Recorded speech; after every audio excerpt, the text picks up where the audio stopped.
estamos extrapolados cada uno de nuestros países de lo que pasa en el área. Latinoamérica, como todos saben, es el continente más injusto del mundo, y esto se traduce en esa crisis que refería y en los fenómenos de exclusión social que fundamentalmente se dan ante una de las metodologías más crueles, la pobreza y la miseria. Por eso, un poco el objeto de esta formación tiene que ver con generar procesos que reviertan esa situación y de los cuales podamos ser protagonistas, no en lo individual, sino en la constitución de un sujeto colectivo que transforme, que cambie, lo que hoy en particular nuestros gobernantes nos hacen suponer y nos repiten que es un destino inexorable y que se hace lo único que se puede hacer, ¿no? Es la teoría, la doctrina del posibilismo. Esto es así si naciste pobre, si sos excluido, si sos viejo, si sos mujer, si no pensás como desde el poder se te exige, directamente vas a quedar fuera de las posibilidades de tener calidad de vida necesaria, de poder cumplir tus deseos, de poder progresar, de poder generar y transmitir condiciones en cuanto a la formación a otras generaciones. Y frente a esto nos quedaba ver, habíamos hablado en el siglo XX, cómo teníamos educación libre, gratuita y laica, ya desde fines del siglo XIX. Hablamos de la autonomía universitaria, allá en la reforma de 1918.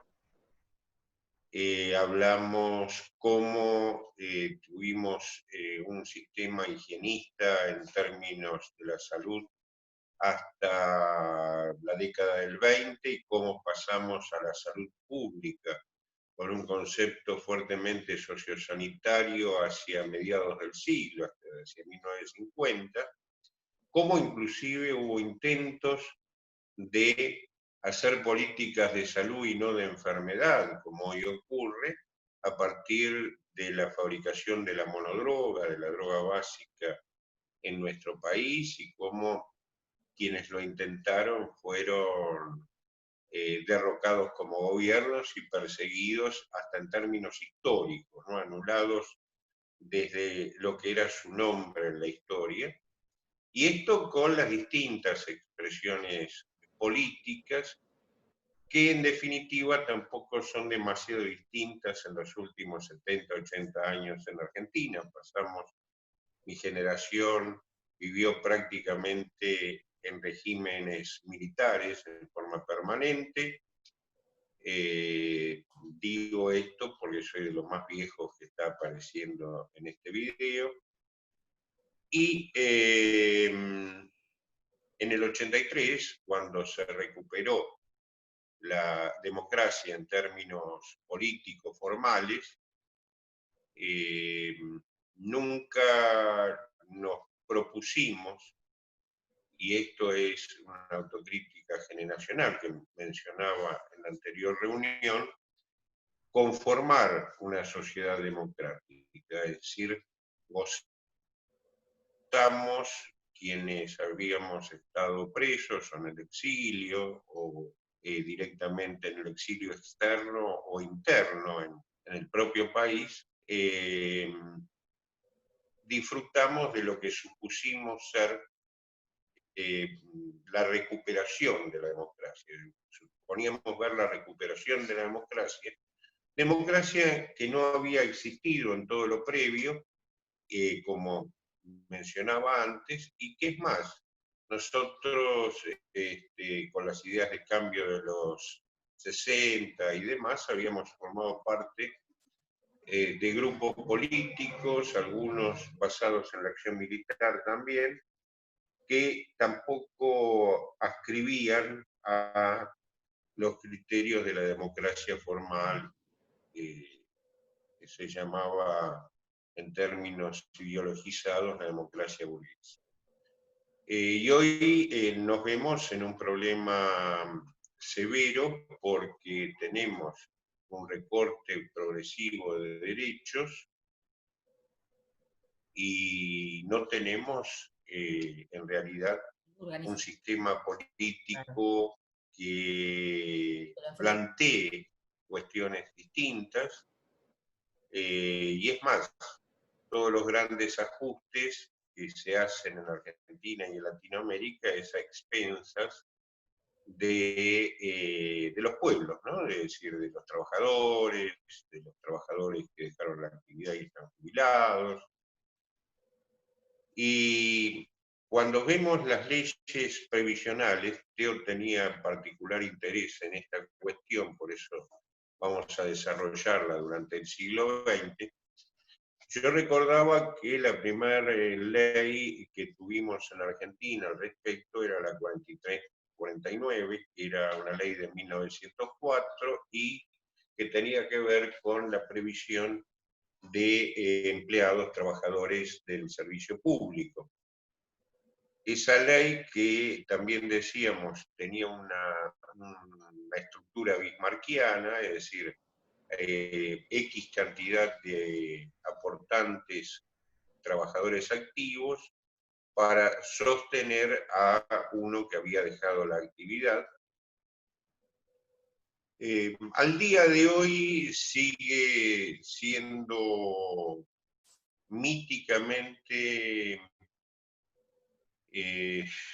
promovida como concepto por los que, particularmente por los que desean cambiar hacia el pasado, es decir, suponiendo que hubo un pasado dorado y feliz en Argentina, cosa que no es verificable, y los que a su vez suponen que es la única forma de financiar un sistema previsional, que también implica en ambos casos una quita o un estado de situación similar al que están los jubilados, los pensionados, los no contributivos en Argentina hoy, donde perciben alrededor de un 20-30% de lo necesario para la cobertura de sus necesidades básicas.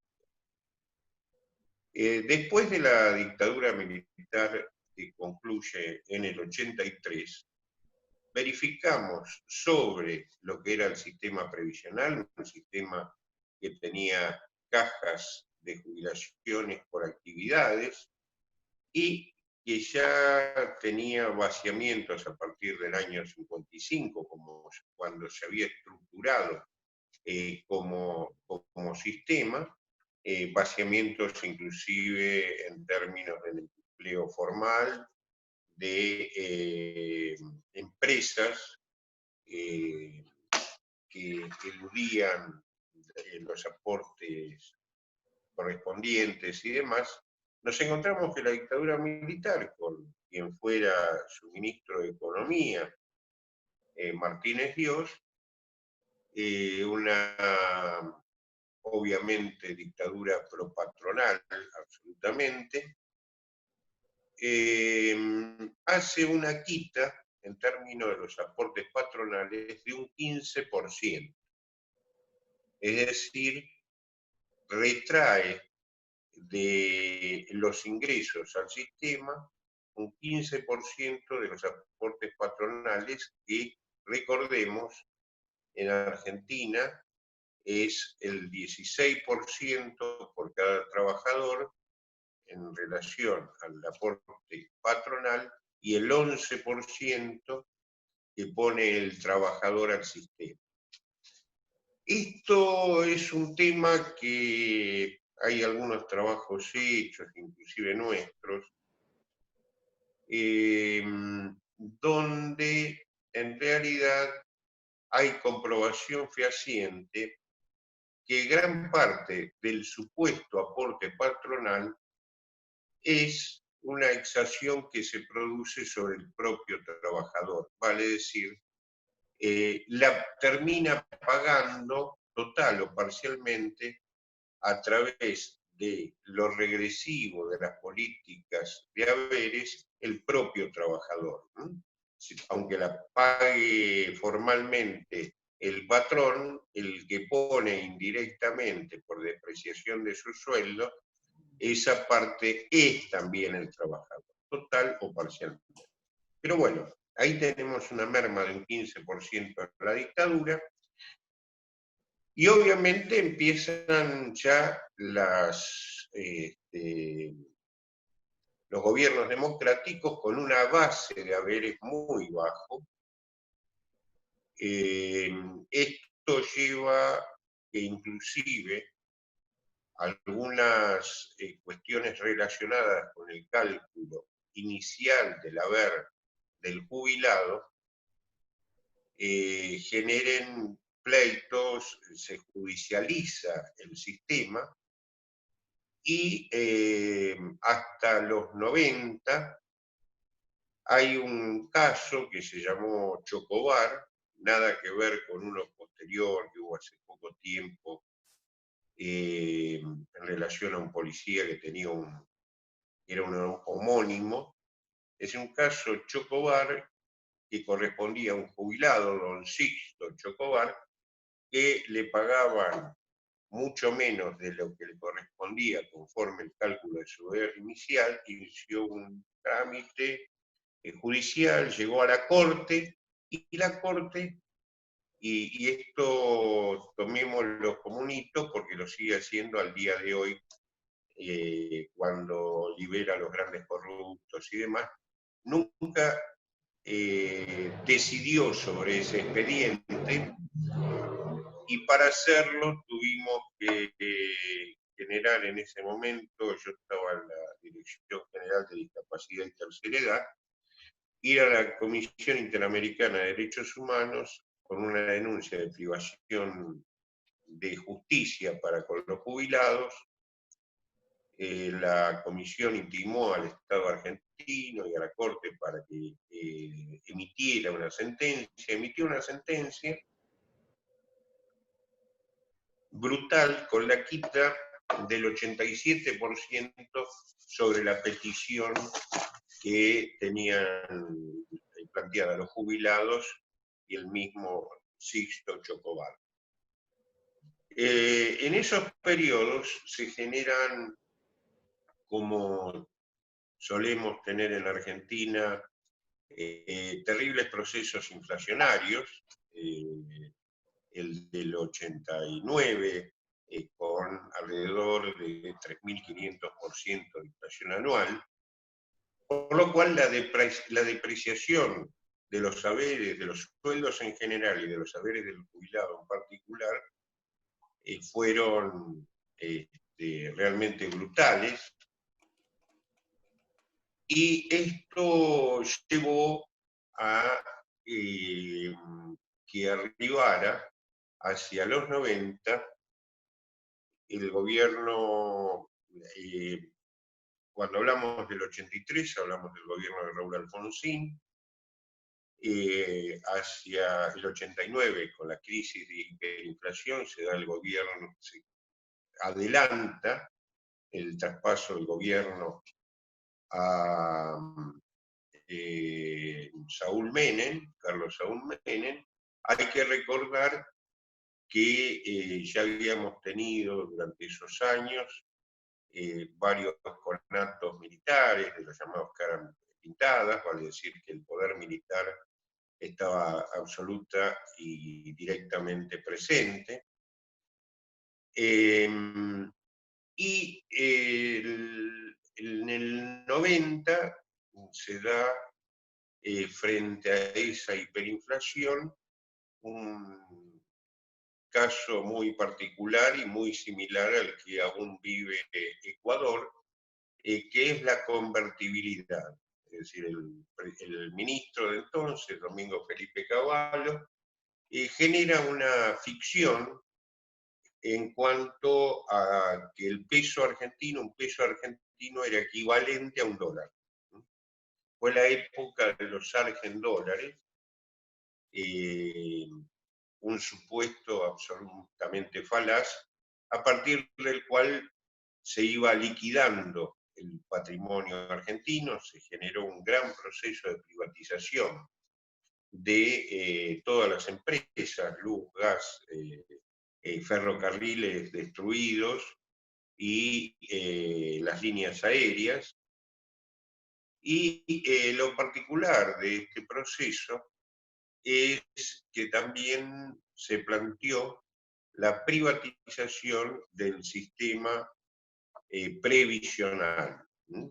Es ahí que aparece primero en el año 93 una ley que rige al día de hoy, que es la ley 24241, que establece la forma y el cálculo del haber inicial de los que se jubilaban en aquel momento y de los que se jubilan ahora.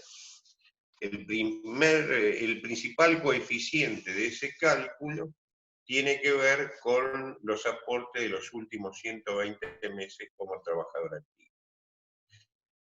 Inmediatamente empieza el proceso de imponer lo que se llamaba capitalización, como los saberes eran muy bajos, como esto era producto, y así se lo promovía, que el Estado se había apropiado de los recursos de la seguridad social,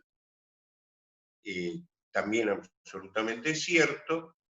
Cavallo lo que plantea es la solución final, equiparando la terminología con la que usó el nazismo. Y dijo, bueno, nosotros vamos a hacer que cada trabajador no pierda más, vamos a establecer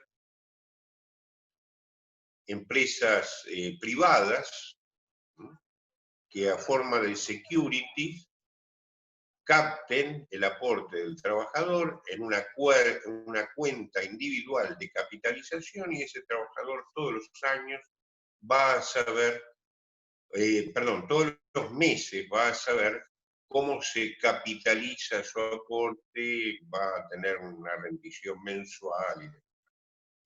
Y así se crearon las AFJP, que eran las aseguradoras de fondo de jubilación y pensión.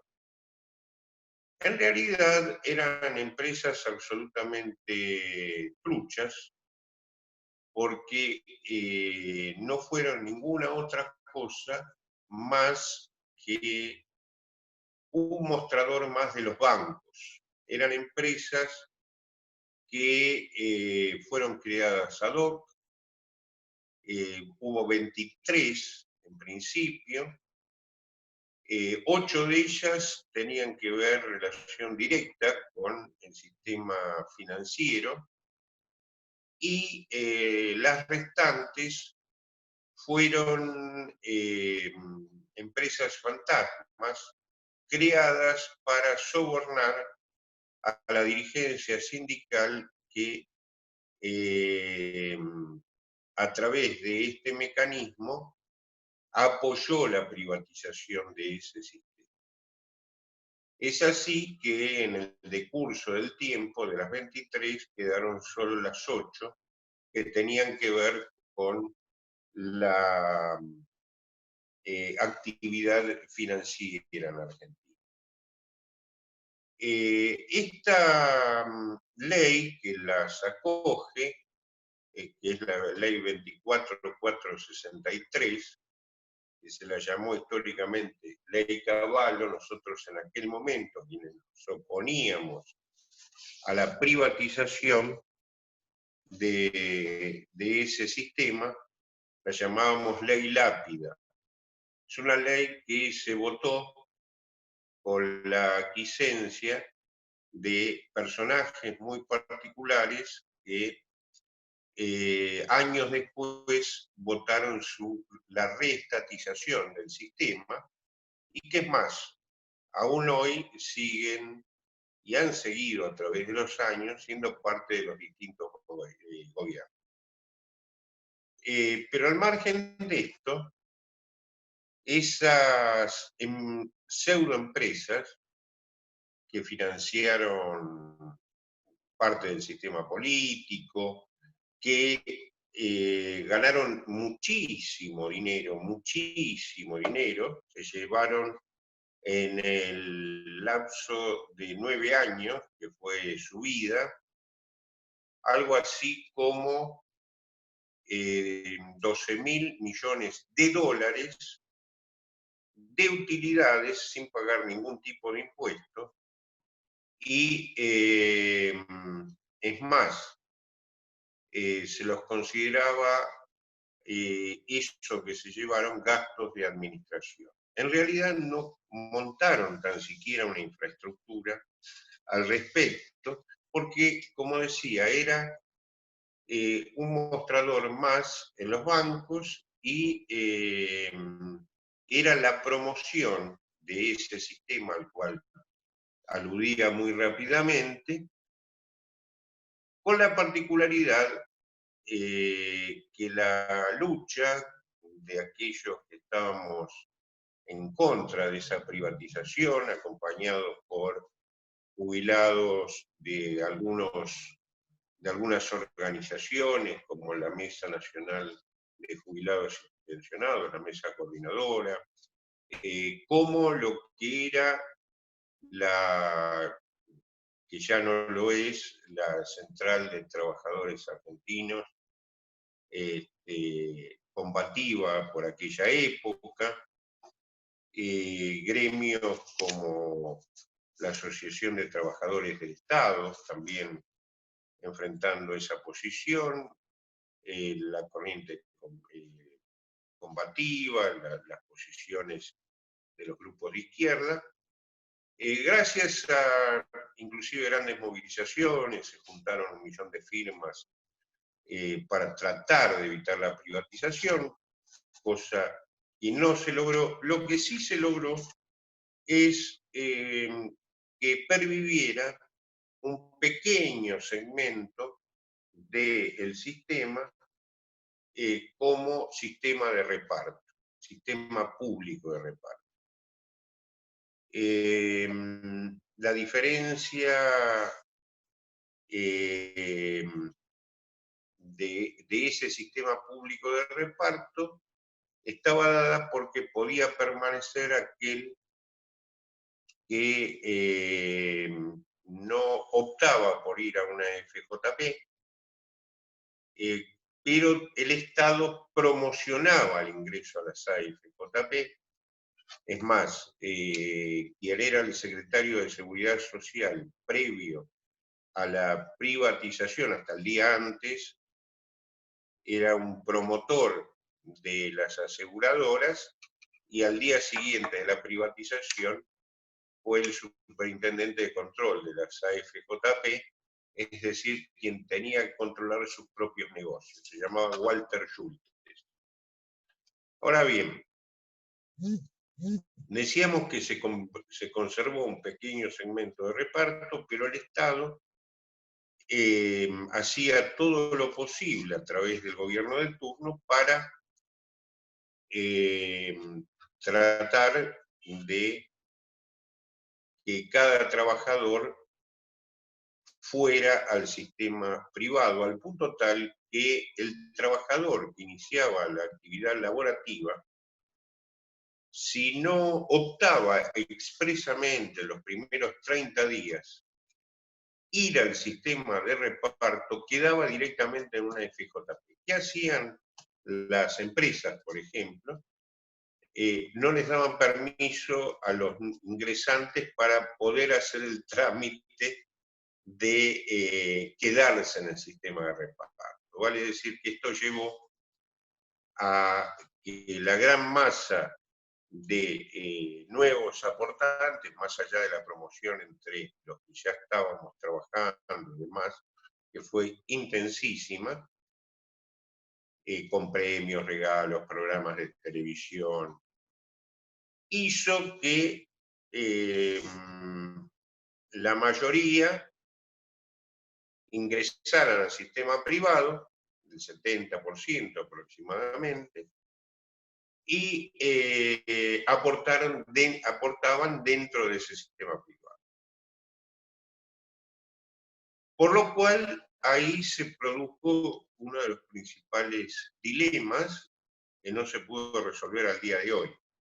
En ese momento tenía el Estado argentino 30.000 millones de dólares de reservas en el Banco Central, de los cuales 20.000 millones eran de las, 20.000 millones eran del sistema de seguridad social. Cuando se privatiza, esos 20.000 millones pasaron a ser de ser reservas indisponibles. Perdieron la libre disponibilidad, tenían que quedar depositadas en el Banco Central. Y acá el gran problema, porque el Estado Nacional tenía que seguir pagando jubilaciones y pensiones, pero ya no recaudaba. Lo que recaudaba, lo que entraba al sistema de reparto era muy poquito. Vale decir, para ver si se entiende el ejemplo, el sistema privado recaudaba lo que se aportaba, lo que aportaban el 70-80% de los trabajadores, patrones y demás, cada mes. Y el sistema de reparto solo recibía el 20-30% de quienes habíamos quedado en ese sistema. Pero el Estado, el sistema de reparto que recibía este poquito, tenía que pagar el 100% de las jubilaciones y pensiones que estaban en marcha, de quienes ya se habían jubilado.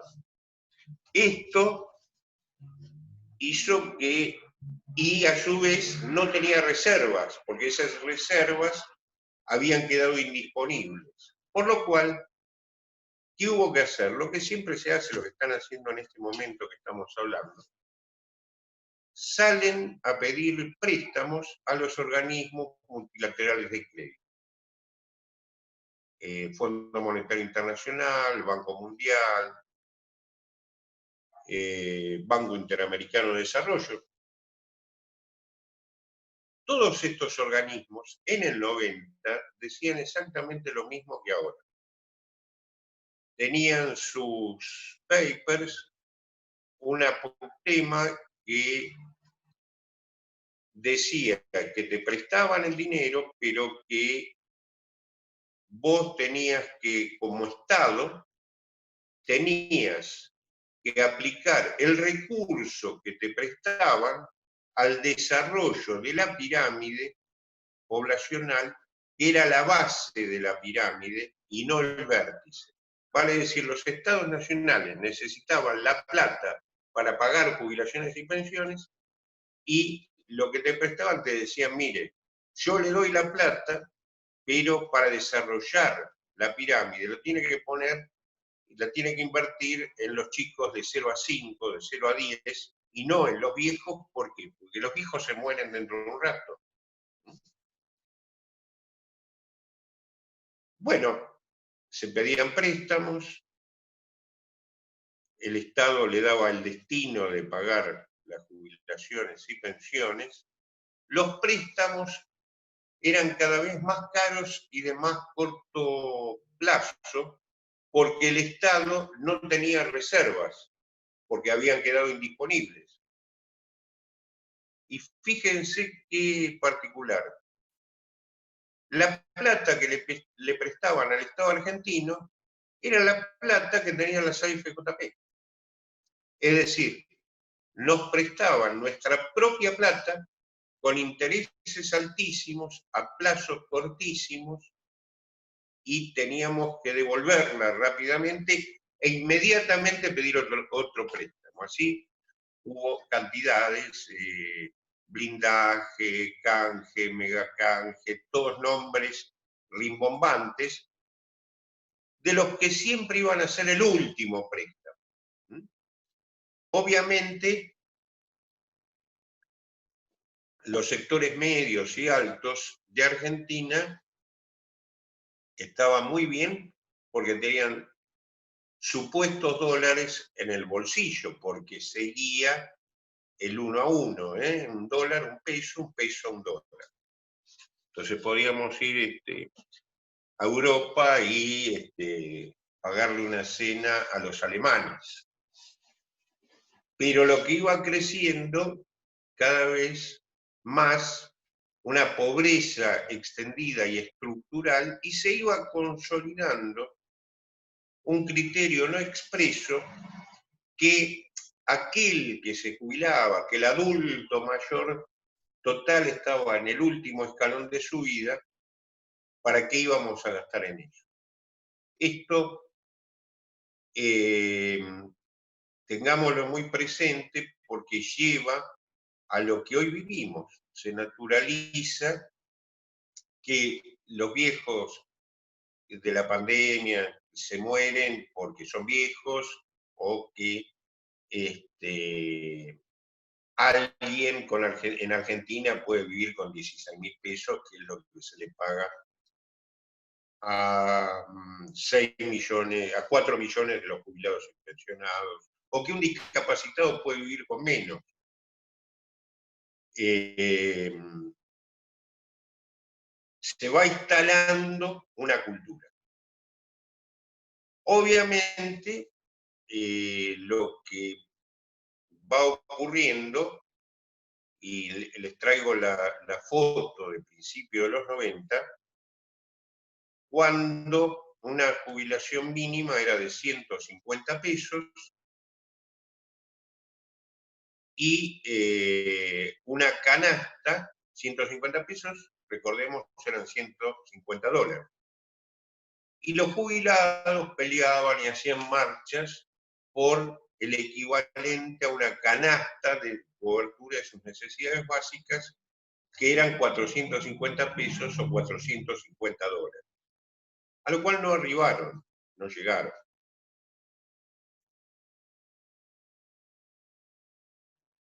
En ese proceso, las leyes previsionales vigentes, 2441, 24463, habían establecido una fórmula de reajuste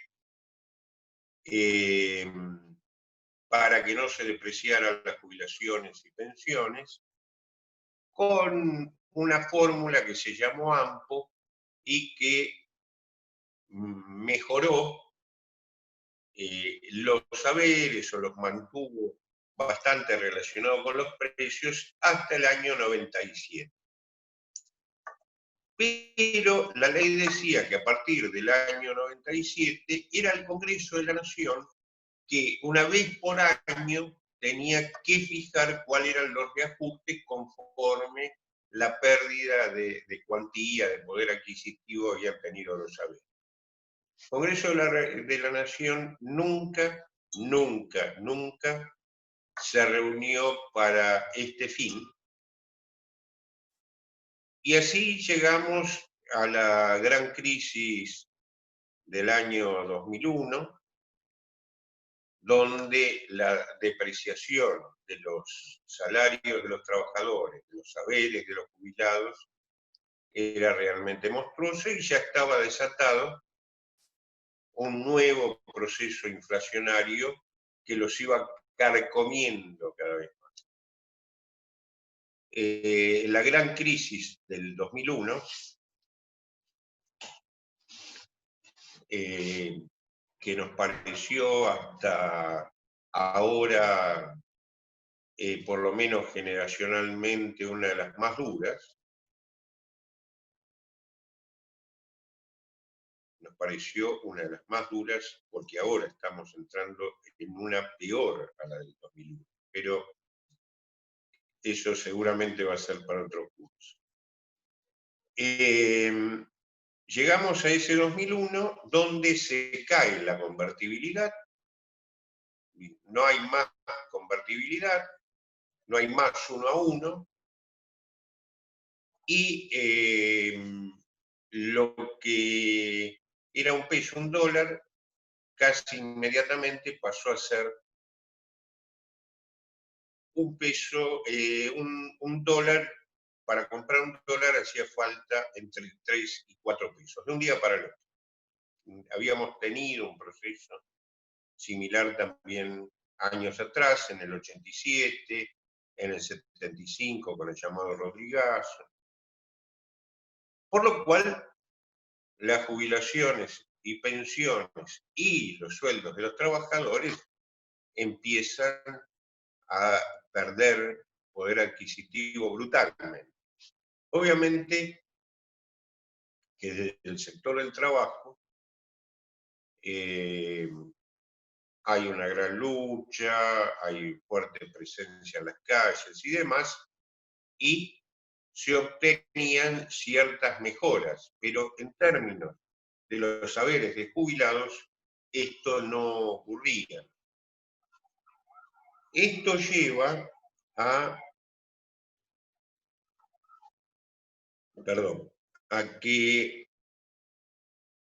ya ante una situación realmente muy explosiva, con grandes sectores que habían quedado fuera del trabajo formal,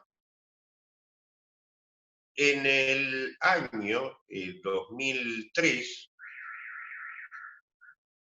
en el año 2002, en enero del 2002, ese desfasaje fuera siendo cada vez mayor, y en el 2003 el gobierno de ese momento, que era Néstor Kirchner,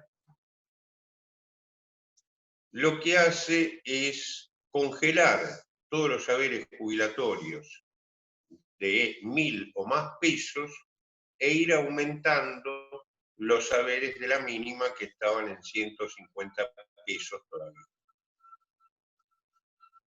Esto llevó, se lo llamó pomposamente la redistribución de la riqueza. Acá hay una pretensión de los políticos argentinos a poner grandes títulos a las grandes injusticias, ¿no? Más grande es el título, más grande es la injusticia. En realidad nunca hubo redistribución de la riqueza, sino que hubo una redistribución del ingreso. Los de 1.000 pesos estaban financiando, a través del congelamiento de su haber, a los que iban subiendo de los 150 para arriba. Llegó un momento que el que ganaba 1.000 o más pesos no era un privilegiado, sino era alguien que tenía una historia laboral de mucho más aportes respecto a aquel que ganaba 200, 300. En estas falsas solidaridades que se plantean y que terminan siendo muy perversas, lo que era la pirámide se convirtió en una meseta. Por lo cual, esos que habían quedado con sus saberes congelados desde enero del 2002, empezaron a hacer juicios. Los juicios duran eternidades. Y hubo uno que llegó en la corte, a la corte en el 2006, de un jubilado que se llamaba Adolfo Badaro. La corte en el 2006, cuando llega ese expediente, pidiendo que le paguen el reajuste de todos esos años, que había habido inflación y que su haber se había depreciado absolutamente, la Corte en el 2006, en agosto, dice, bueno, Badaro tiene razón, pero exhortamos al Congreso de la Nación para que establezca, dicte una norma general para reajustar a don Adolfo Badaro y a todos los que tengan el mismo problema. El Congreso de la Nación nunca cumple esa exhortación y al año siguiente, en el 2007, en noviembre del 2007, no casualmente después de la elección de ese año, que había sido en octubre, dicta la famosa sentencia de don Adolfo Badaro, que dice, como el Congreso de la Nación no cumplió, no hizo nada, la Corte establece un criterio de reajuste de esos años de depreciación de los haberes, dice, apliquémosle el mismo índice de variación del salario de los trabajadores activos. Lo mide en ese periodo y fue el 88.6% y le aplica ese índice a Badaro. Pero en la misma sentencia vuelve a decirle al Congreso, pero esto es para Badaro en particular. Tienen que de todos modos dictar una ley general. Tampoco, obviamente, no pasó nada en ese sentido. Los juicios tenían que seguir. En el 2008 nosotros hacemos, digo nosotros, el Defensor del Pueblo de la Nación y la Defensoría de la Tercera Edad, hacemos dos demandas en espejo, iguales. Nosotros vamos desde la Defensoría nuestra con 23.000 jubilados a una demanda ordinaria y quien era mi colega, el Defensor Nacional, Eduardo Mondino, hace un amparo. Ese expediente llegó a la Corte en el 2010 y la Corte, como suele hacer con todo, tomó la decisión política que siempre toma, inclusive ahora para liberar a los corruptos de los procesos políticos diversos. Nunca falló, al día de hoy nunca falló. ¿Qué pasó con el caso? Para simplemente, ahora vamos a las otras medidas. 500.000 jubilados cobraron por juicio, otros 500.000 jubilados cobraron por juicio después de 8, 9, 7 años de trámite, otros 500.000 cobraron en el 2016 con una quita de un 30 o 40% a partir de la llamada Ley de Reparación Histórica, es decir, con una quita y en cuotas. Después de tantos años, dice, a usted le corresponde 100, pero el Estado le reconoce 60, y los 60 se los vamos a pagar en cuotas. Muchos lo están cobrando aún al día de hoy. Esta enorme injusticia tiene otra cara, porque hablé de 500.000 por juicio, 500.000 por reparación histórica, y hubo otro millón, eran prácticamente 2 millones los afectados, que se murieron en el decurso de todos esos años. Vale decir, Argentina tiene un sistema previsional que se compensa por la muerte de sus beneficiarios. Y esto habla de la complicidad del Poder Ejecutivo, del Poder Legislativo y del Poder Judicial, que es la historia que acabo de contarles, la pequeña historia del caso Badaro. Ahora bien, en el año 2007,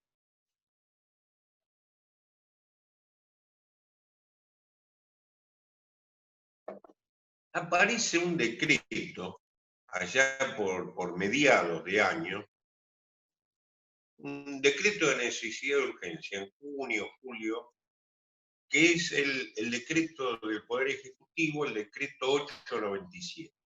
En el decreto 897 se crea, nadie sabía bien por qué en ese momento, un llamado Fondo de Sustentabilidad y Garantía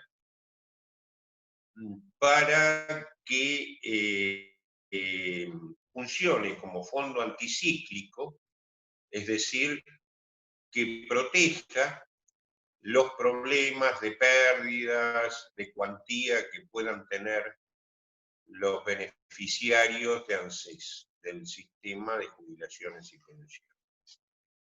Es un fondo que se crea sin plata de por medio,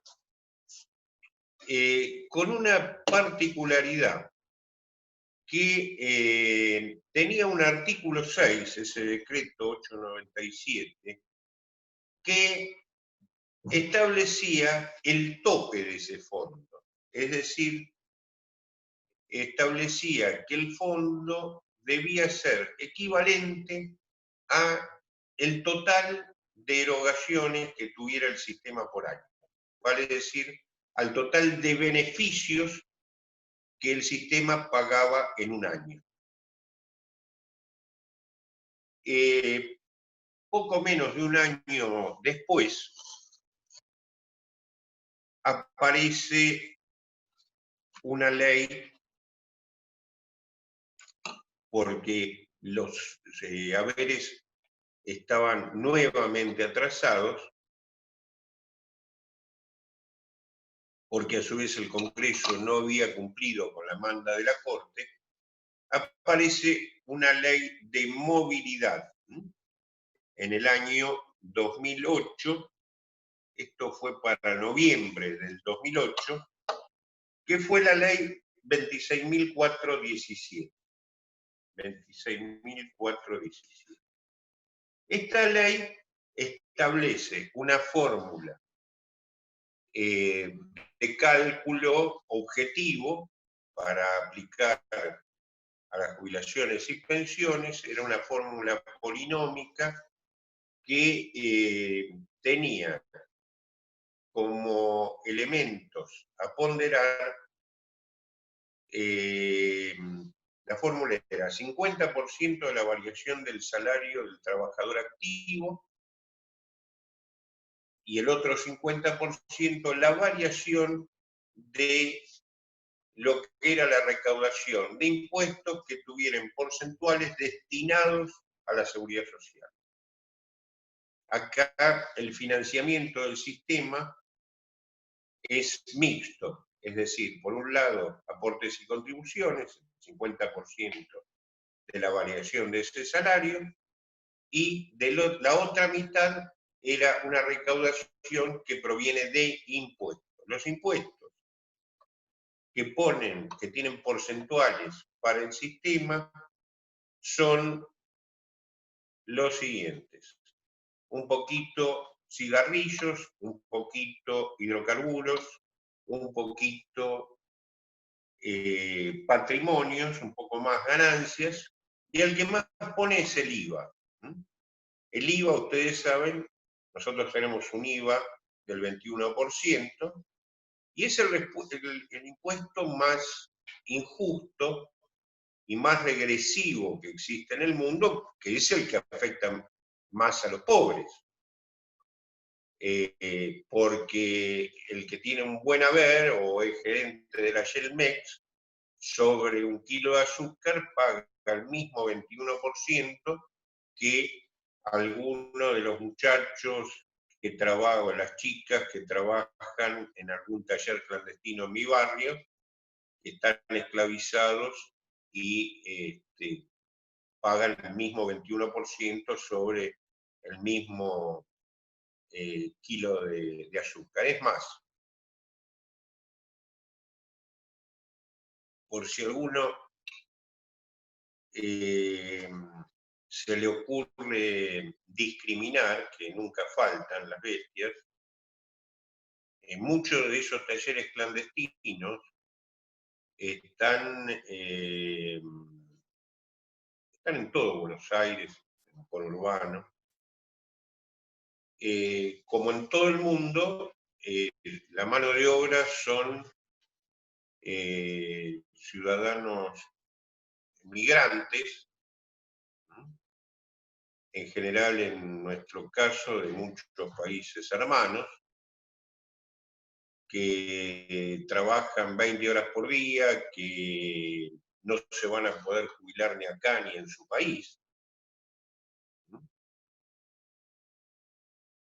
Y esos muchachos, esas chicas, cuando tienen un ratito y salen a tomar un mate en el descanso, compran yerba y si le ponen azúcar mejor, nos están pagando la jubilación a los argentinos. Miren qué nivel de injusticia, y a veces se los discrimina, se los persigue, se los maltrata, como si la esclavitud fuera poco para ellos. Y los que explotan son grandes marcas, muchas ligadas a políticos de turno, a sindicalistas, etcétera. Ahora bien, en esa ley del 2008, que yo les mencionaba recién, que es la, 26417, se incorpora ese decreto que yo les había mencionado de Fondo de Sustentabilidad y Garantía, ese decreto 897, se lo incorpora a la ley. Y todos celebramos. Ahora va a haber un fondo que cuando no se le pague lo suficiente a los jubilados o no se recaude lo necesario para poder pagarles, va a asistir al sistema. Pero, y esto parece un tecnicismo, se olvidaron, cuando incluyeron el texto del decreto, de un artículo que tenía ese decreto, que era el que yo les mencionaba. El artículo 6 decía, el fondo debe tener un equivalente a lo que se pague de beneficios en el año. Ese era el tope. ¿Y por qué tiene importancia esto? Ese olvido hace que vayamos viendo los efectos que ahora les voy a comentar. En esa misma ley se reestatizan las AFJP, el afano de jubilaciones y pensiones.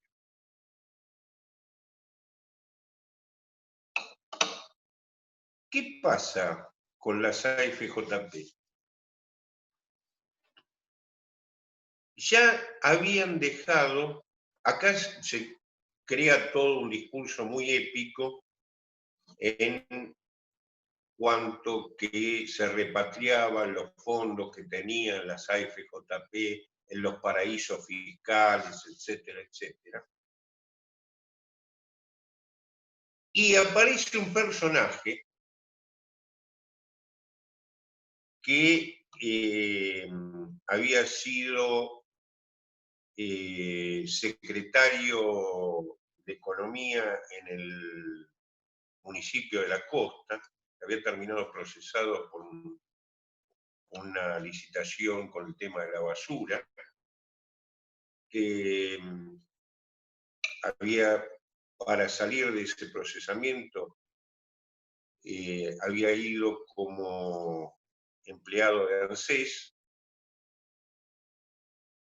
y que después llegó a ser, bueno, ministro de Economía, vicepresidente, preso y liberado, ¿no?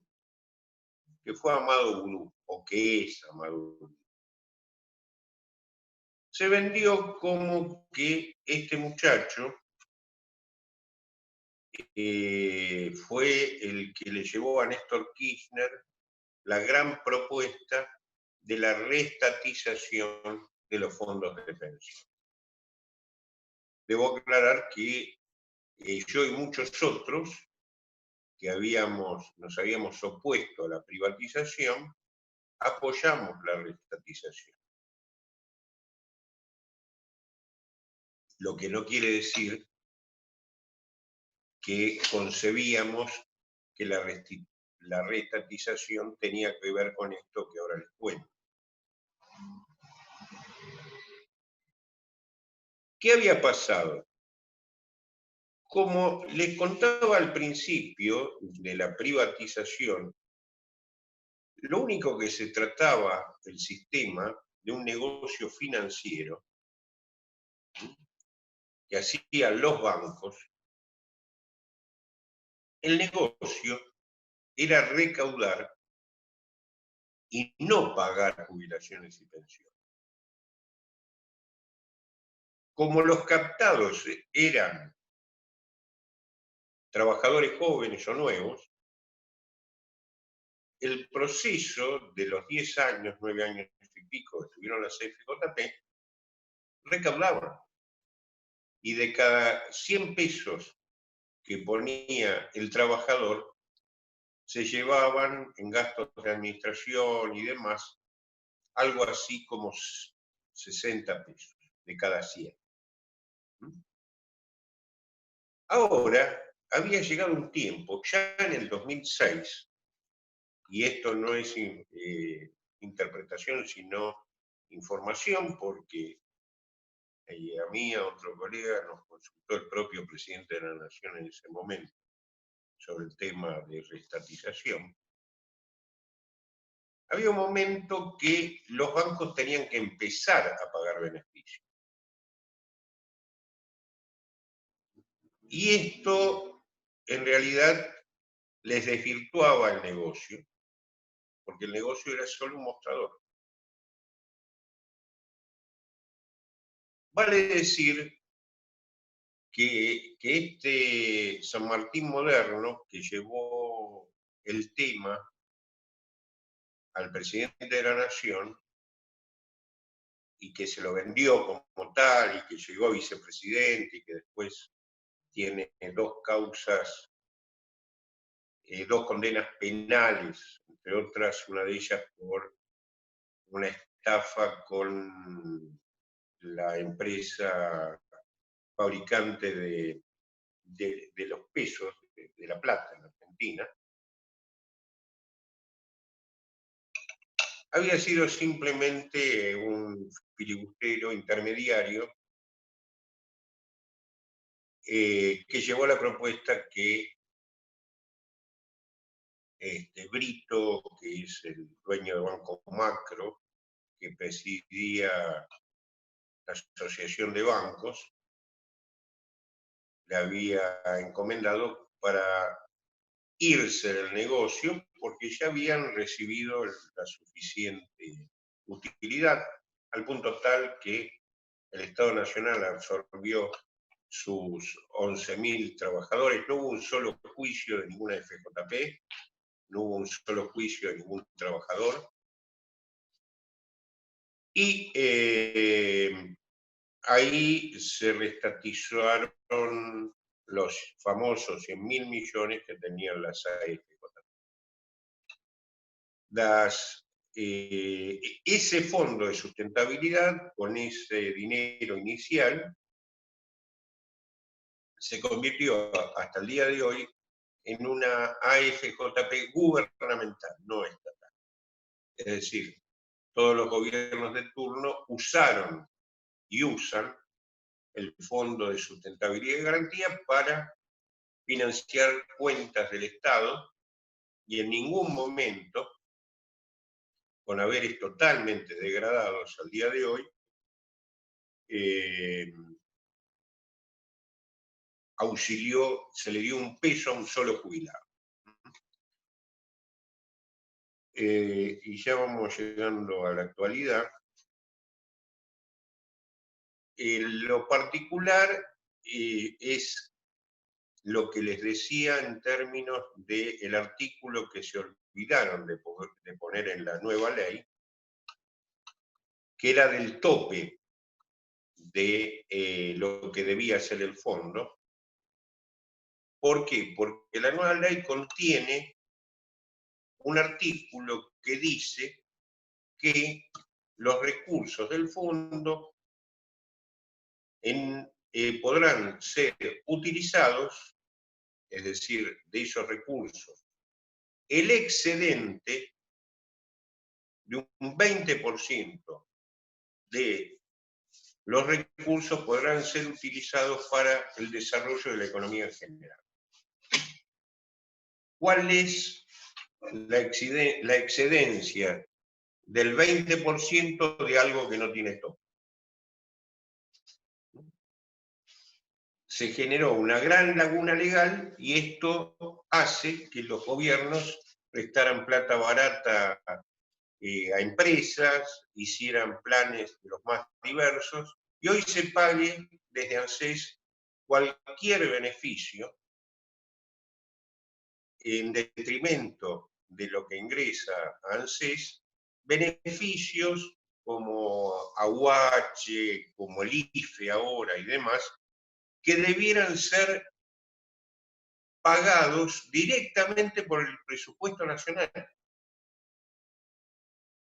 Por lo cual, el haber del jubilado, del pensionado, del discapacitado, al día de hoy, se va degradando cada vez más, y ahora, en este momento, al que más sufre la letalidad de la pandemia, que es el adulto mayor, le hacen pagar los costos de la crisis generada, primero por los gobiernos y después por el virus, que mata bastante menos que los gobiernos.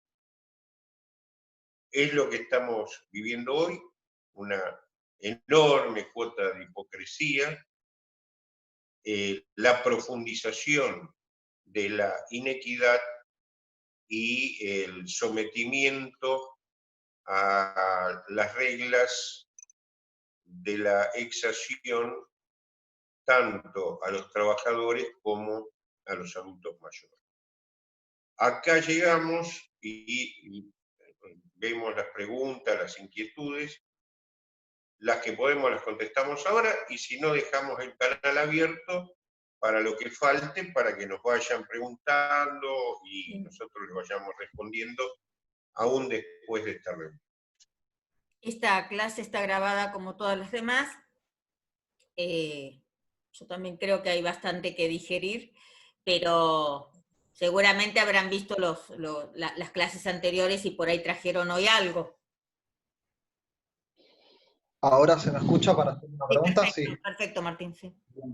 Mi pregunta era, vos mencionabas la ley anterior que tenía esa fórmula polinómica de la variación de los impuestos con la de los salarios. Eso después lo cambiaron, pusieron la de la inflación. ¿Y cuál sería, por lo menos en tu postura, la mejor fórmula pensando en la sostenibilidad del sistema previsional? Porque si uno ve que va a haber más adultos mayores, que hay poco trabajo registrado, ¿cuál sería la fórmula recomendable para que los jubilados tengan los aportes que le corresponden? Sí. Mira, Martín, este tema, porque me quedó en comentar lo que fue el cambio del 28 de diciembre de 2017 por la ley 27.426. Este tema me invitó la comisión bicameral el lunes, diputados y senadores, porque están tratando la nueva ley de movilidad, que es más, no se sabe cuándo se va a aplicar porque se prorrogó la emergencia previsional. Recordemos, paréntesis respecto a lo que dice Martín, que en diciembre de este año, del año pasado, con la nueva administración, se volvió a decretar la emergencia previsional. La anterior se había decretado en el 2016, con el gobierno anterior, en el artículo 5 de la Ley de Reparación Histórica. Los argentinos vivimos en emergencia, no hay nada más permanente que la Que la emergencia. emergencia. Esta emergencia de diciembre se dictó cuando en realidad no había llegado ni el virus, ni el vampiro o el murciélago a China todavía, por las dudas. Y suspendió lo que fue la aplicación de una ley que tenemos cuestionada en la Corte también, que es la 27426, que precisamente establecía una fórmula donde el 70% se tomaba la variación de la inflación y el 30% variación del salario del trabajador activo. Esa ley se aplicó mal, se aplicó retroactivamente, precisamente cuando se sancionó el 28 de diciembre del 2017, es decir, se les robó a los jubilados y pensionados 6 puntos respecto a lo que debía ajustarse, y después dio un muy mal resultado en el año 2017-2018 para los jubilados y los pensionados, porque perdieron el 19.5% respecto a la inflación. Cuando podían recuperar algo en el primer semestre de este año, porque los índices que había generado era el 11.56 para el mes de marzo y el 11%, el 10.9 concretamente para el mes de junio, fueron desconocidos. Nosotros tenemos el planteo en la Corte del decreto que estableció índices particulares, un disparate absoluto por parte del Poder Ejecutivo actual, donde establece un criterio que no sabemos cuál es, que llama de solidaridad, porque le aumentó un poquito más a las mínimas, 172 pesos respecto al 11.56 que tenía que recibieron el 12.96, 172 pesos de más por mes, y a partir de los 18.000 pesos hay quitas respecto a lo que debían cobrar, por ejemplo, de 336 pesos para los de 20.000, y índices decrecientes a medida que los niveles son más altos, y en el mes de junio directamente se les recorta a todos y se fija el índice 6.12 para todos. Vale decir que los jubilados en general en el año, porque ahora se prorrogó la emergencia que antes era porque no había plata en el sistema y no se sabía cómo pagarle, y ahora porque está el virus. Es decir, cambian los considerandos y se prorrogó hasta el mes de diciembre esa situación, ¿no? Esa emergencia donde el Ejecutivo hace a discreción lo que se le canta. Es decir, le da lo que sobra a los jubilados. Van a estar perdiendo este año entre 7 y 15 puntos. Se va a repetir, cambian las administraciones y los que siempre pierden son los jubilados. ¿Cuál sería la fórmula? Lo que yo discutí durante 3 horas, o charlé durante 3 horas con los diputados, con los senadores que tuvieron la gentileza de haberme invitado, es que es imposible determinar la fórmula, porque en ambas los jubilados perdieron con alta inflación. Lo que comentaba de la última, y en la anterior habían perdido en el 2012 y en el 2014, sobre todo. Es decir, lo que hay que discutir es la estructura, que es una ley nueva que reemplaza la 24.241 y la 24.463, y que a su vez se establezca, y para eso no hay posibilidad de hacerlo en un sistema político gaseoso, en un sistema sindical entreguista. ¿Por qué? Porque hace falta establecer un gran acuerdo para ver cuál es la transición. porque si yo hoy cuento como solución cualquier fórmula, apliquemos la anterior, la del 2008, porque quienes la votaron son los mismos que ahora están viendo que tienen la mayoría para votarla, van a seguir perdiendo los jubilados y pensionados. Y a su vez, la base sobre la cual calculamos es un haber de 16.800 pesos para la mínima y para la media de 26.000 pesos. Nosotros, a partir del 2009, empezamos a calcular la canasta del jubilado, lo hacemos semestralmente. Es una canasta que está homologada por la mayoría de los fueros en términos para cálculos de alimentos, etcétera, etcétera. Y es una canasta que, con gastos de vivienda, nos da para cubrir las necesidades básicas de un adulto mayor, que está tomada en grandes ciudades, como puede ser Rosario, Córdoba, conurbano bonaerense y Ciudad de Buenos Aires. La última medición del 15 de abril nos da 45.020 pesos. 45.020. Es decir, el desfasaje con el 70-80% de lo que perciben los jubilados es brutal. Y ni hablar de los 13.000 pesos que percibe un discapacitado. Entonces, el grave problema es que estamos discutiendo falacias. Yo inclusive cuando llegué a la Corte con las dos objeciones sobre brutal inconstitucionalidad, y a su vez violación de la Convención Interamericana de Derechos Humanos de las personas mayores, que es más, se firma en Washington en junio del 2015, a propuesta como uno de los primeros estados por parte de Argentina. La convención, que es ley de la Nación Argentina a partir de 2017, establece que los estados tratantes se comprometen a la no regresividad de los derechos de esas personas mayores. Y bueno, más regresividad que esta, es decir, más recorte de derechos que estos decretos no hay.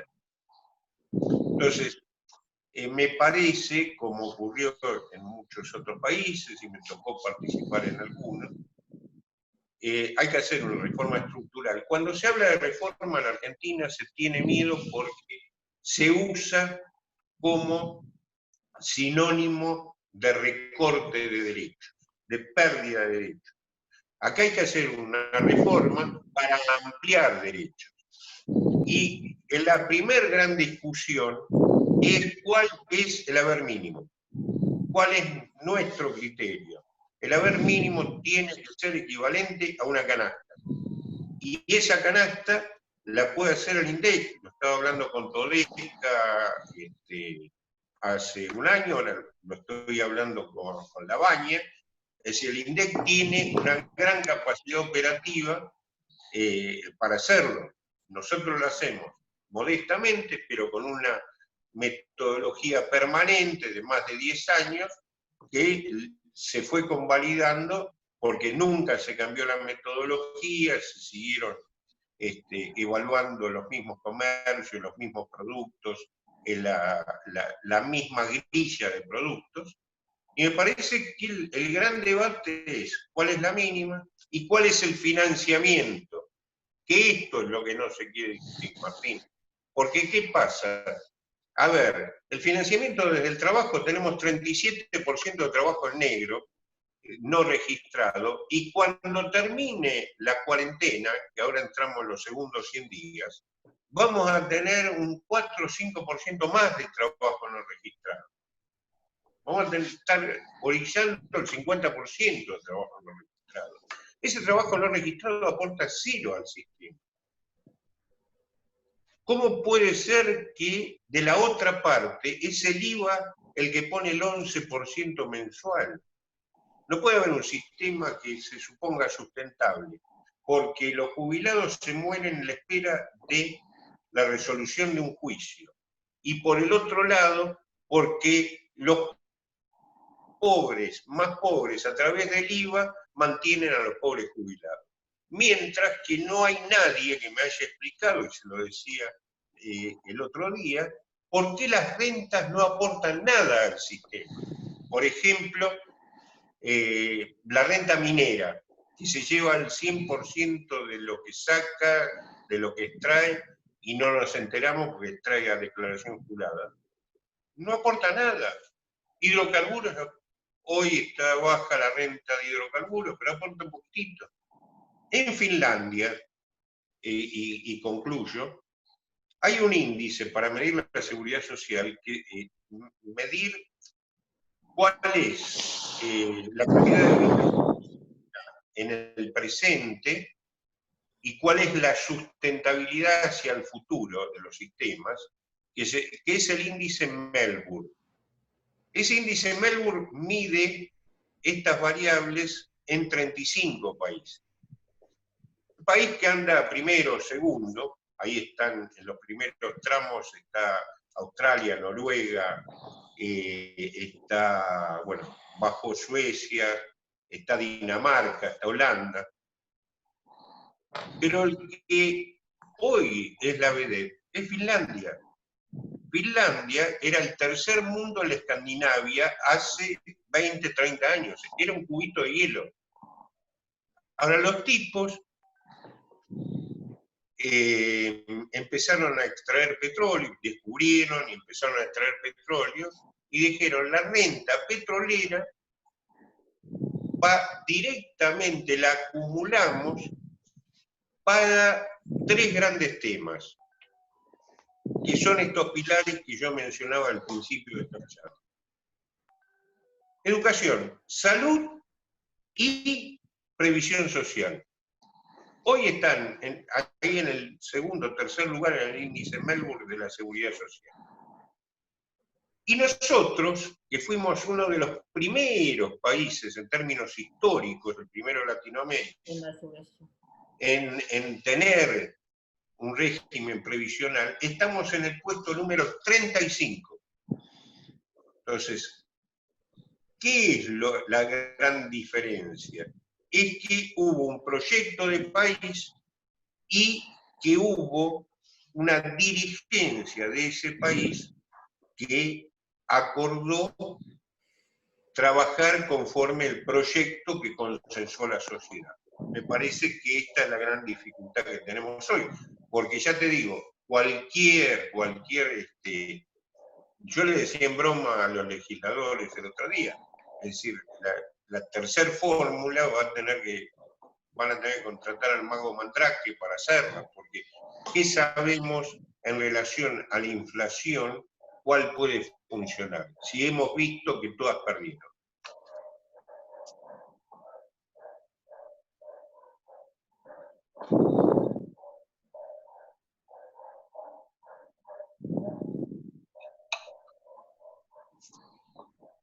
Dejaste sin palabras, creo. Bueno, pará, ahí va. Gracias por la respuesta. No, gracias. No.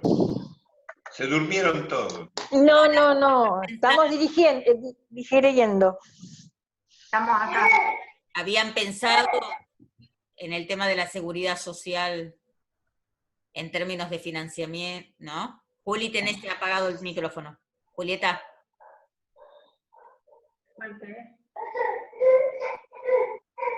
Bueno, ahí el hijo de Raúl opina está opinando. ¿Escuchás?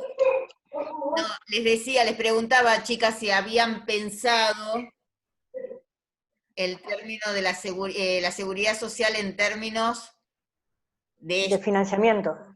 Del financiamiento, de los salarios, de la historia.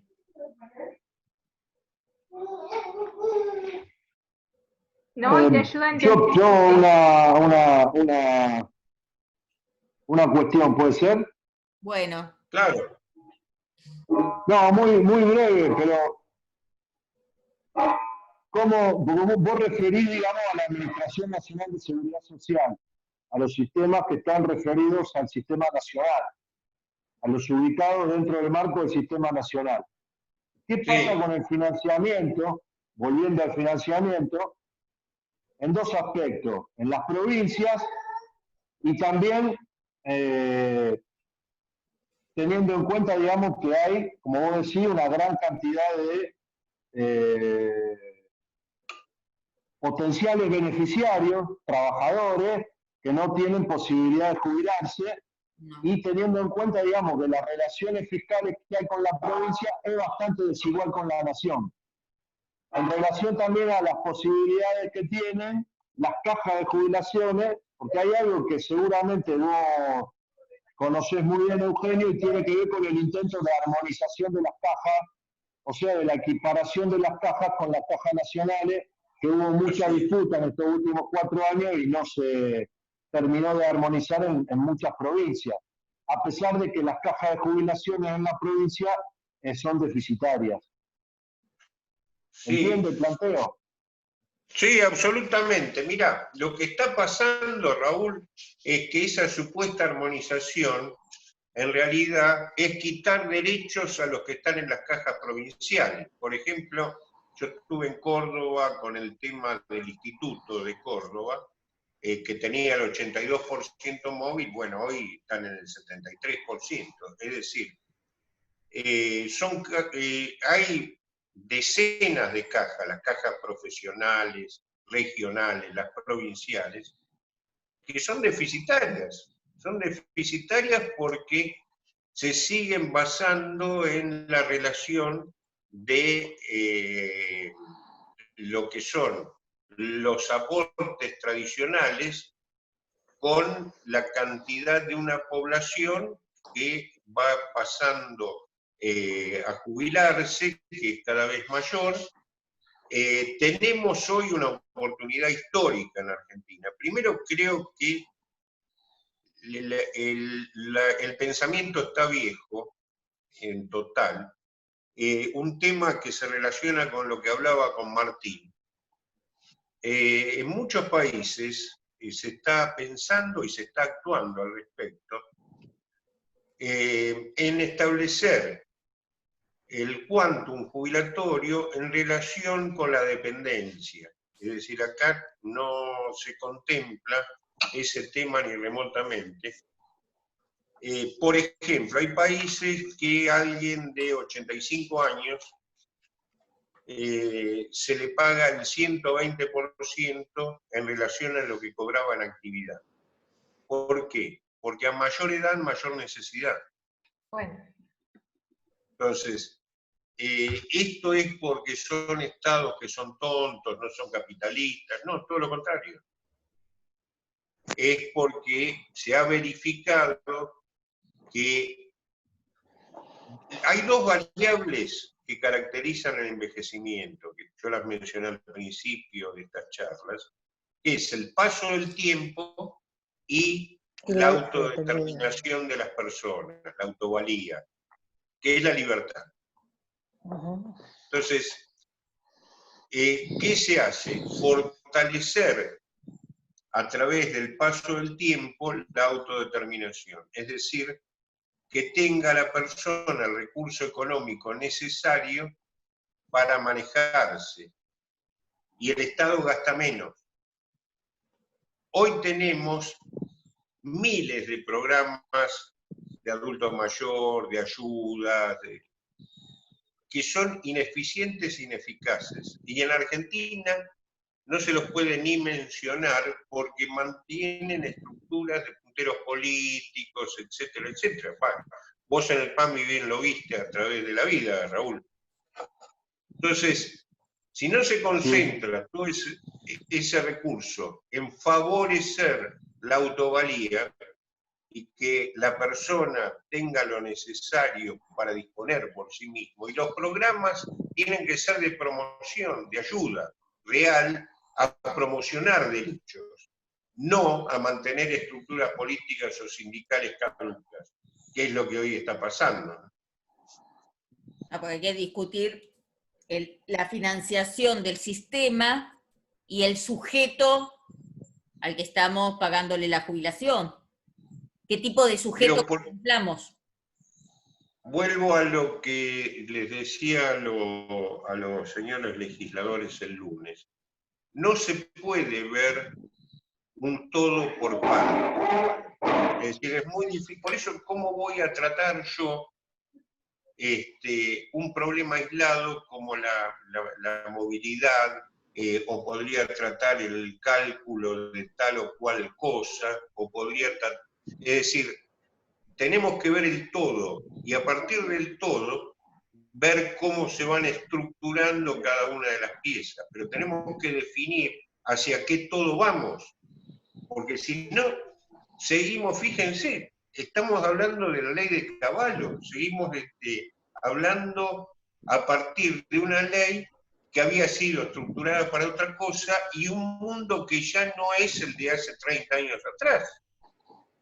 Una ley que dice, el coeficiente más importante para calcular el haber inicial de tu jubilación va a ser tomado de los últimos 120 últimos meses de aporte, de los últimos 10 años de aporte. Bueno, los últimos 10 años laborativos no son en el mundo los mejores, sino que todos los cargos donde más se paga es en la vida del trabajador, es entre los 45 y 55 años, no entre los 55 y 65. Por otra parte, no hay ya cursos honorum en términos de los trabajos, donde uno empieza de cadete y termina de gerente. Supervisando, sí. No hay continuidad en los aportes. A ver, yo que trabajo desde muy chico y demás, mi generación le hacían aportes a los trabajadores antes de los 18 años, en lo que ustedes por ahí ni vieron, que era la libreta de la caja de ahorro, es decir, se ponían estampillas, y eran los equivalentes a lo que después iban haciendo los aportes, y a los aprendices nos lo contabilizaban como parte de lo que supuestamente iba a ser nuestra historia laboral. Es decir, esto no existe más. Sin embargo, la ley está estructurada en base a algo que culturalmente no existe. Y aparte, si mis hijos que ven que un jubilado gana 16.000 pesos, hoy en el trabajo que cualquiera de ellos hace, le dice, mira, te doy 2.000 pesos más por mes, pero trabajás en negro. Claro. Trabajan en negro. Eso es lo que yo le iba a decir.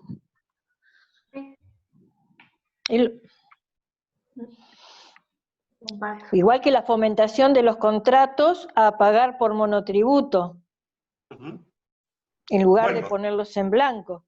Ahí es donde creo que empezó a desfinanciarse más todavía la caja de previsión, porque vos generalmente, si vos pagás por monotributo, tenés un problema, no pagás el monotributo, y ya es un mes que vos no aportás. Por eso, se fomentó eso, el trabajo por medio del monotributo, y listo, pero se fomentó desde el mismo Estado, porque el Estado es, en los empleados estatales es donde más monotributistas existen. Exactamente, son contratos truchos del Estado, del propio Estado.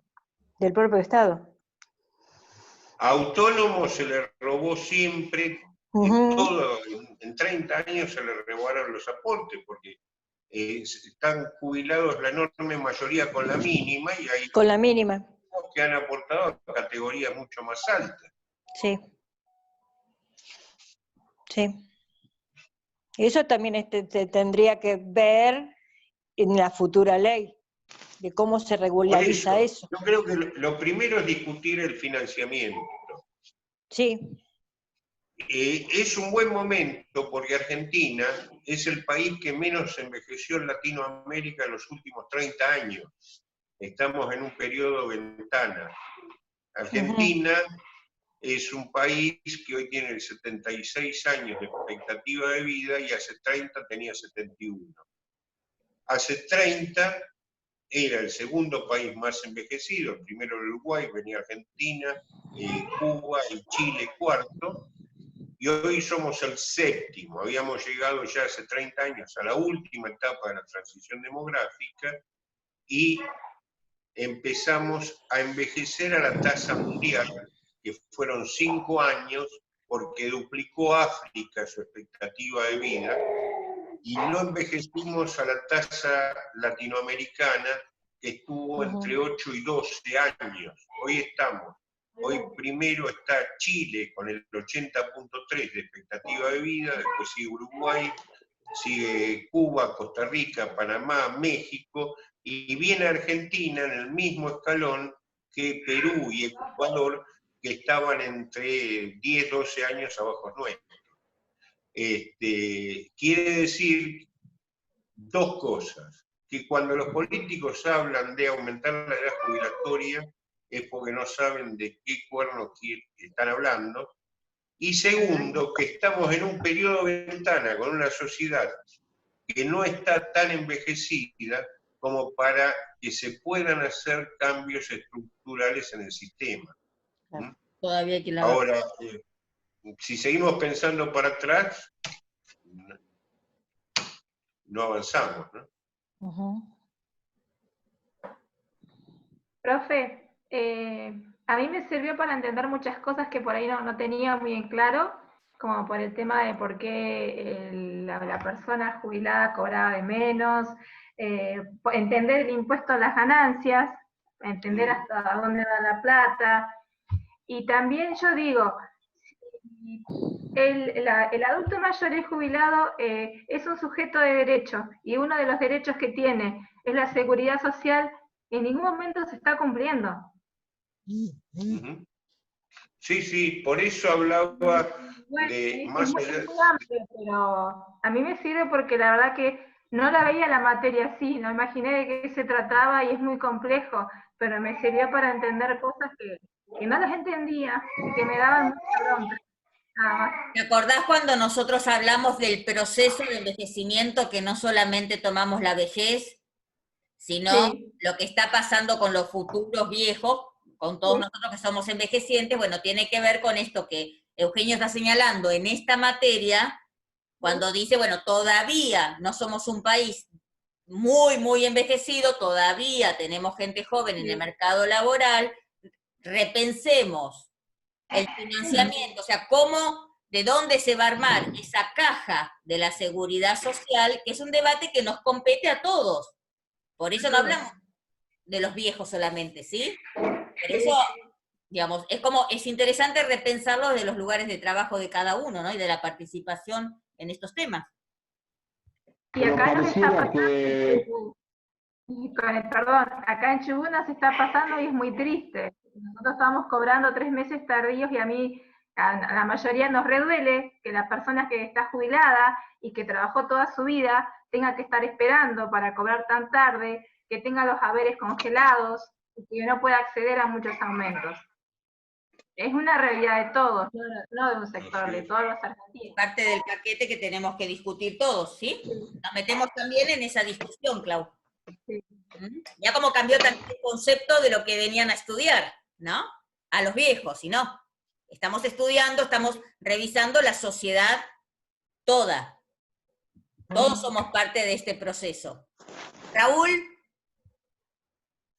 No, que pareciera que una vez más el discurso oficial trabaja sobre ciertos segmentos de la sociedad con la renta básica universal que se habla ahora, o el aumento de la asignación universal, pero se deja de lado algo tan importante que es la otra pata de la... estábamos hablando de los adultos mayores como sujetos de derechos, y es como que se vuelve a focalizar la situación sobre un sector de la sociedad y se olvida de otro, teniendo en cuenta que no se trabaja la integralidad de los problemas que nos atañen, tanto desde los niños hoy que sufren las consecuencias de una política de pobreza como la que se administra hoy, porque hoy la sociedad, por ejemplo, a través de los medios de comunicación puede escuchar muchas versiones, ¿no? El punto político de discutir el impuesto a la grande fortuna, digo, para dónde va a ir esa guita, bueno, etcétera, etcétera, pero me da la sensación de que hay siempre una prioridad, y una vez que se termina esa prioridad se avanza sobre otra. Y en realidad lo que me hace pensar, lo que plantea este curso, es que se debe atacar todos los problemas al mismo tiempo. Así es, Sí. así es. Sí. Pero inclusive hay un tema, vos fijate cómo nos plantea la falacia permanentemente en todo. Decíamos que los más afectados son los adultos mayores, y el discurso de los epidemiólogos, de los políticos, es los adultos mayores son los que más tienen que respetar la cuarentena. Ahora bien, primer tema, el adulto mayor que respeta la cuarentena y no puede salir a laburar, no puede comer. Pero al margen de, vamos a los adultos mayores que más respetaron la cuarentena en estos 110 días, que son los que están en los geriátricos, no salieron nunca. Ellos y los trabajadores de los geriátricos son las grandes víctimas que estamos viendo, pero están invisibilizados, porque dicen, no, cuando vos hablás los geriátricos, pero lo que pasó en España, miren, que se murió el 45% de los adultos mayores que se murieron en geriátricos en España, o en Italia. Y esto es cierto, y fue una barbaridad, que no ocurrió en otros países, y ahora vemos por qué. Nuestra relación en términos de letalidad del mal con los adultos mayores es la misma en España que en Italia. Nosotros tenemos en la zona afectada, que es el AMBA fundamentalmente, un tercio, un 35%, 33% según, de fallecidos en internación geriátrica. Y esto es inexorable, no se podía evitar. Sí, en países como Alemania, Israel, Noruega, se evitó. ¿Y cómo se evitó? Testeando al personal desde el primer día de la pandemia. Porque es el que entra y sale. Al personal del geriátrico le pagan 2,50 pesos, tiene que trabajar en 2 o 3 lugares, tiene que viajar y expone su vida en un trabajo que es difícil, que es cruel, y no lo testearon desde el primer día. Es más, en Ciudad de Buenos Aires se empezó a testear hace 15 días. En provincia no se testea. Hace 15 días y bajamos al 25% del 32%. En provincia de Buenos Aires no se testea. No se testea. Entonces, ¿qué pasa? Tenemos el 35%. Ah, pero en España tienen el 45%. Es una barbaridad el 35% nuestro y el 45% de España. Y la diferencia de esos 10 puntos son los 10 puntos que tenemos de diferencia etaria. Esos países de Europa están en una expectativa de vida 85, 84, 83, y nosotros tenemos 76. Entonces, cuando se toman números, es decir, che, pero mirá, sale el presidente y dice cómo se mueren en Brasil. ¿Por qué no da el ejemplo de Paraguay, que tuvieron 11 muertos, 20, 30, o de Uruguay? Es decir, en términos absolutos nada quiere decir nada. Entonces, tenemos que ver los procesos, los tenemos que contextuar, tenemos que ser racionales. Los que nos dedicamos al pensamiento académico, al pensamiento científico, tenemos que tratar de ser lo más objetivo en términos del método a utilizar, no ir adaptando las estadísticas, los números, a lo que el político de turno quiere escuchar o el publicista quiere transmitir. Tenemos que redondear porque se nos va a caer la comunicación. La programó Mónica y no sé si pasó de las 2 horas. Como les decía Eugenio, Belén, ¿te sirvió?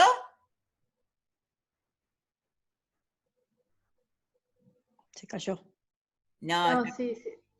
Belén es de Paraguay. Sí, no. Y aunque seamos de diferentes países, sirvió.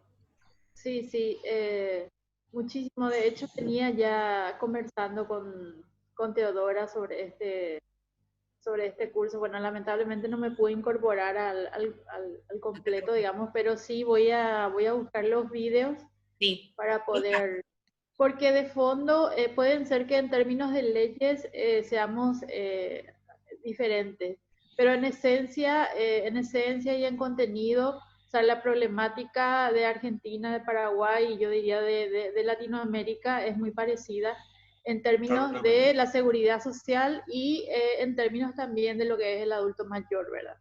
Entonces, sí, yo, o sea, creo que es muy importante. Excelente. Yo lo que creo es que, Eugenio, nosotros como Gerontovida quedamos abiertos a que por ahí, como hablábamos hoy con una compañera de Neuquén, por ahí podamos hacer otras charlas en los ámbitos de trabajo de cada uno, en las localidades. Ahora que ustedes tienen y manejan el material, yo les voy a pasar esta clase, y que pueden repensar sobre todas estas cosas.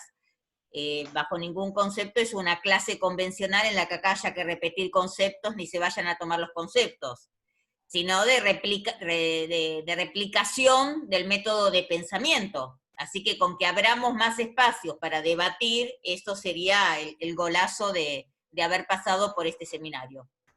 ¿Está? Está. Si me permitís... Sí, tenés 3 minutos, dale. No, muy breve. Para recordarte que el domingo hacemos una charla que es libre y gratuita sobre lo que es geriátricos, sobre todo lo que es la actividad geriátrica en la pandemia. Domingo a las 18. Mañana publicamos el enlace simplemente para entrar. Gracias. Genial. ¿Algo más? ¿Nos despedimos? Bueno. No. Bueno, pero no quedamos a lo mejor en alguna charla más. De estas. ¿Había posibilidad? ¿Cómo, Raúl? No, que yo había entendido que a lo mejor daba para dar alguna charla más sobre alguna... Pero a demanda. A demanda, sí, a demanda. Sí, claro, a eso es lo que interpreté. Sí, claro. Por eso es lo que estamos diciendo, que es un golazo, sería fabuloso que a partir de pasar por este seminario de 4 encuentros, con todo lo que estuvimos viendo, se abran las cabezas y las inquietudes como para ir pensando con otros compañeros, con lo cual podemos distribuir esta charla en otras localidades, en otras personas. Digamos que esto es lo que nosotros esperamos de esto. Y en términos de inclusive cualquier expectativa o cosas que les haya quedado en el tintero, nos las hacen llegar y Exacto. se la respondemos, no hay problema. Sea una charla de un tema muy puntual, no hay problema. Ahora, digamos, está en manos de ustedes, de todos. Bárbaro. ¿Listo? Perfecto. Bueno. Sí, muy bueno. Saludos a todo el grupo. Nos vemos. Nos vemos. Claro que sí. Chao.